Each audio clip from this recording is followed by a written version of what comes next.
কি রে ফুটো, তুই কি গরুটা আবার ফিরিয়ে আনবি নাকি?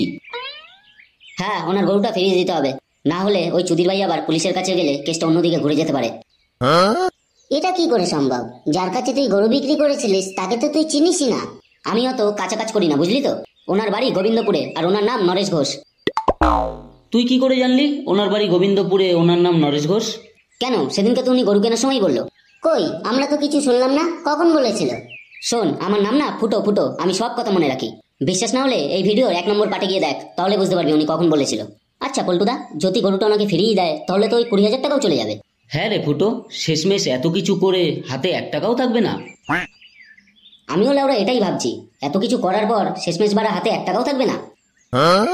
আবার ওই 20,000 টাকার মধ্যে কালকে তো মালকেই 1,000 টাকা খরচা করে ফেললাম। ফুটো, প্রধান সাহেব তো বললো গরুটা ফেরত দিলে কিছু টাকাও দেবে। সে তো বাল দেবে 500 দিয়ে 1,000 টাকা, ওই বাল নিয়ে কি হবে? ফুটো, আমার মাথায় একটা বুদ্ধি এসেছে। তুই প্রধানকে গিয়ে বল কি, বাইরের গ্রামের একটা ছেলে ওই গরুটা 20,000 টাকা একজনের কাছে বিক্রি করে দিয়েছে। এখন গরুটা নিলে 20,000 টাকা দিয়ে তারপর গরুটা নিতে হবে। এই বাড়া, এই কথাটা তো খারাপ বলিসনি, কিন্তু 20,000 টাকা চাইলে একটু বেশিই বাড়াবাড়ি হয়ে যাবে। 10,000 টাকা চাইবো। পল্টুদা, ওই বুড়োটা তো 500 টাকাই দিতে চাইছিল না, 10,000 টাকা দেবে। দেবে দেবে, ফাটা বাসে বিচি আটকালে সবই দেবে।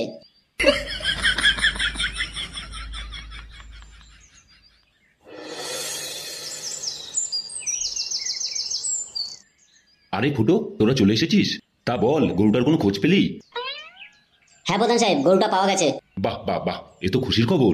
আমি জানতাম তোরা ঠিকই গরুটা খুঁজে বার করবি। প্রধান সাহেব, গরুটা তো পাওয়া গেছে, কিন্তু একটা প্রবলেম আছে। প্রবলেম আছে মানে? কেন, কি হয়েছে? প্রধান সাহেব, কালকে যখন ওই গরুটাকে আমরা গাছের সাথে বেঁধে রেখে চলে যাই, সেই সুযোগে একটা লোক গরুটা চুরি করে নিয়েছে। সে কি? তারপর তাকে ধরলি কি করে? না না, আমরা চোরকে ধরতে পারিনি। প্রধান সাহেব, ওই চোরটাকে তো আমরা চিনিই না। চিনিস না মানে? তোরা তো এইমাত্রই বললি যে তোরা গরুটা খুঁজে পেয়ে গেছিস। ওই চোরটাকে খুঁজে পাইনি, কিন্তু ওই চোরটা কার কাছে গরুটা বিক্রি করেছে তাকে আমরা খুঁজে পেয়েছি। কি, গরুটা বিক্রিও করে দিয়েছে? হ্যাঁ গো প্রধান সাহেব, ওই চোরটা একজনের কাছে গরুটা 10,000 টাকায় বিক্রি করে দিয়েছে। আর উনি বলেছে 10,000 টাকা না দিলে গরু দেবে না। কি, চুরি করা গরু কিনে আবার বলে 10,000 টাকা দিতে হবে? কে রে বাড়া, ওনার বাড়ি কোথায়? এই সব ছেলেপেলেদের ডাক দে তো, আমি থানায় ফোন করছি, ওনার চুরি করা গরুকে না বার করছি। প্রধান সাহেব, আমিও ওনাকে এই কথাটাই বলেছিলাম, তারপর উনি বলে কি, আমি কি বলচ্চোদা নাকি 60,000 টাকার গরু 10,000 টাকায় কিনে সবার সামনে রেখে দেবো? পুলিশ গেলেও নাকি প্রমাণ করতে পারবে না যে ওনার কাছে গরু আছে। কেন, উনি গরুটা কোথায় রেখেছে? সেটাই তো জানি না প্রধান সাহেব, উনি গরুটাকে সাইড করে রেখেছে। প্রধান সাহেব, প্রথমে তো উনি স্বীকারই করছিল না ওনার কাছে গরু আছে। তারপর উনি বলল উনি যেহেতু 10,000 টাকা দিয়ে গরুটা কিনেছে, তাই 10,000 টাকা দিলে গরুটা দিয়ে দেবে। এ তো মহা ঝামেলায় পড়া গেল। এখন ওই খগেন বাবুকে কিভাবে বলি? উনি কি 10,000 টাকা দিতে রাজি হবে?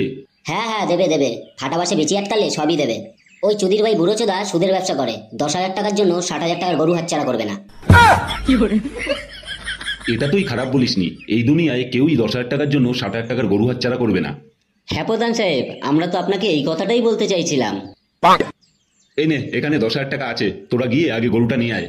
আমি ওই খগেন বাবুর সাথে যা কথা বলার বলে নেবো খানি। ঠিক আছে প্রধান সাহেব, তাহলে আমরা গিয়ে গরুটা নিয়ে আসছি। শোন, এক কাজ কর ফুটো, তোদের গরুটা আনতে অসুবিধা হতে পারে। এই তোরা যা তো, ওদের সাথে গিয়ে গরুটা নিয়ে আয়। না না প্রধান সাহেব, কাউকে যেতে হবে না, উনি বলেছে আমরা ছাড়া অন্য কেউ গেলে গরু দেবে না। আপনি কোনো চিন্তা করবেন না, আমাদের কোনো অসুবিধা হবে না, আমরা গরুটা নিয়ে আসছি। এই চ তোরা।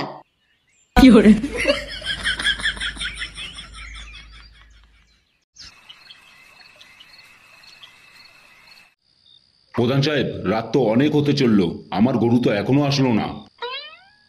হ্যাঁ সেটাই তো দেখছি, ওদের তো এতক্ষণে চলে আসার কথা। কর্তাবাবু, আমার কিন্তু এই গ্রামের কাউকে বিশ্বাস হয় না, যাদের গরুটা আনতে পাঠিয়েছে তারা আবার টাকা পয়সা নিয়ে পালিয়ে যাবে না তো?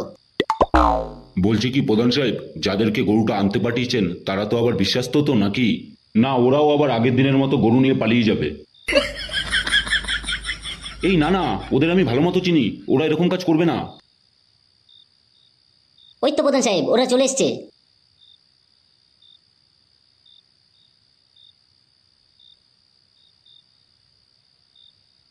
এ কি তোরা?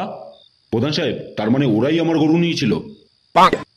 আরে না না, আপনাকে তো আমি প্রথমেই বললাম একজনা গরুটা চুরি করে কালু ডাকাতের কাছে বিক্রি করে দিয়েছিল। ওরাই তো আপনার গরুটাকে কালু ডাকাতের কাছ থেকে নিয়ে আসতে গেছিল। দেখে নিন, এটাই তো আপনার গরু নাকি? হ্যাঁ, এটাই আমার গরু। কিন্তু প্রধান সাহেব, যেটা হলো সেটা কিন্তু ভালো হলো না। দেখুন, যখন সময় খারাপ যায় না, তখন সব দিক থেকেই গাড় মারা যায়। কি আর করবেন বলুন, নিয়তির খেলা, এটা তো আপনাকে মেনে নিতেই হবে। এই নিন প্রধান সাহেব, আপনার কথা মতো এখানে 20,000 টাকা আছে। আমরা তাহলে আসি, এমনিতেই অনেক রাত হয়ে গেছে, আবার বাড়ি পৌঁছতে দেরি হয়ে যাবে।